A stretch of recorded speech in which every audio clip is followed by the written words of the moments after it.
हर धड़कन में एक राज होता है, हर धड़कन में एक राज होता है, हर बात को बताने का एक अंदाज होता है। जब तक ठोकर न लगे बेवफाई की, हर किसी को अपने प्यार पर नाज होता है।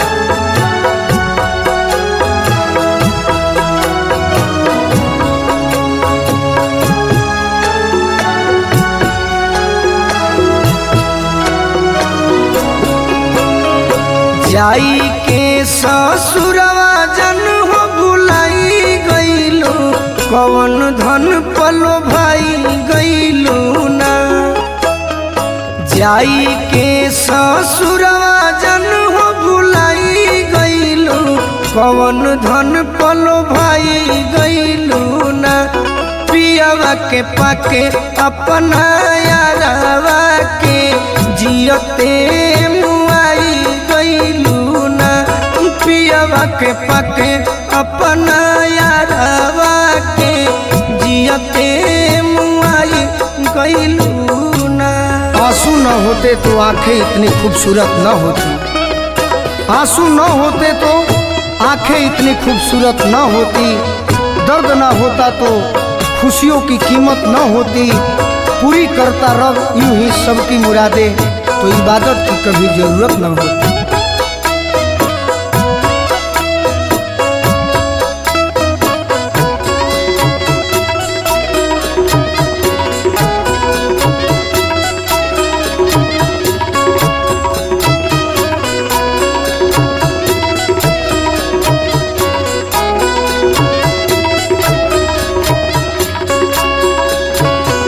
खींच दिहलू कपड़ा जैसे हमारा तू प्यार के, भइलू नीरदई कैसे भूल गईलू यार के।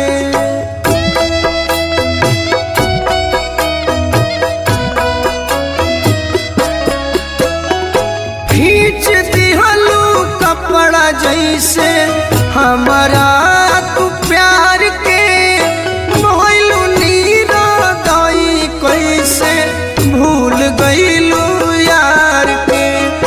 पहिले तो अपन रहलू अपन कहलू, कैसे पराया भइलू ना।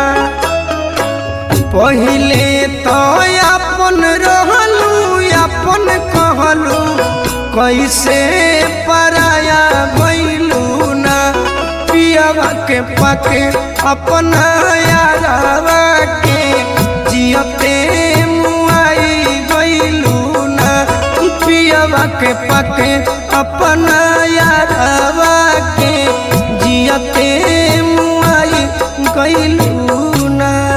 कभी किसी से जिक्र जुदाई मत करना, इन आंसुओं को कभी रोशनाई मत करना। और जहाँ से जी न लगे वहीं से बिछड़ जाना, मगर खुदा के लिए बेवफाई मत करना।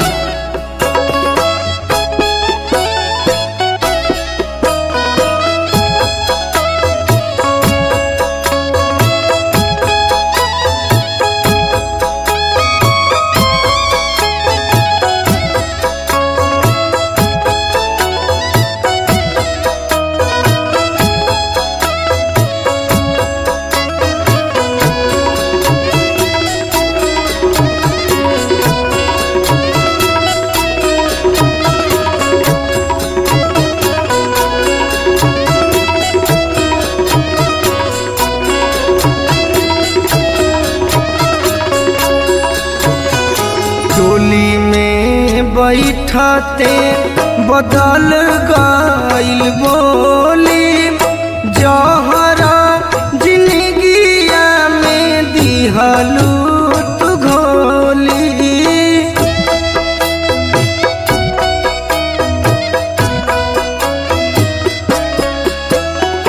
डोली में बैठते बदल गईल बोली, जहरा जिंदगिया में दिहलू तू घोली।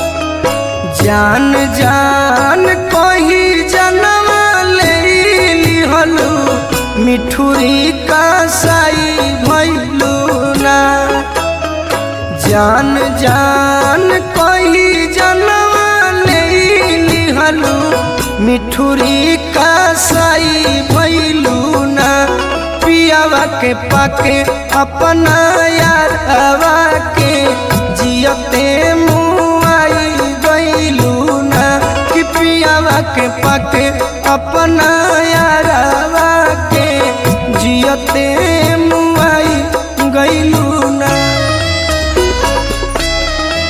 मेरे जीने के लिए तेरा अरमान ही काफी है, मेरे जीने के लिए तेरा अरमान ही काफी है, दिल के कलम से लिखिए दस्तान ही काफी है।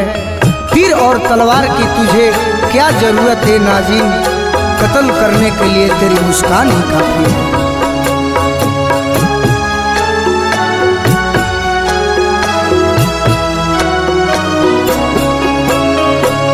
कवना गलतिया के दिहलू तू साजा अभी लेना जनले पिंटू प्रेमी गोलू राजा।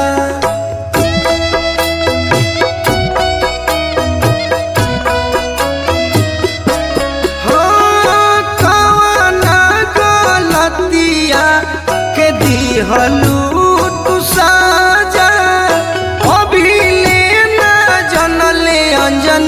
हलचल गोलू राजा। दिलवा के खुदावा से प्यार वाला तोतवा उड़ाई गईलू ना, दिलवा के खुदावा से प्यार वाला तोतवा उड़ाई गईलू ना पियावा के पाके अपना यारवा के जियते मुआई गईलू ना कि पियावा के पाके अपना यारवा के जियते मुआई गईलू ना।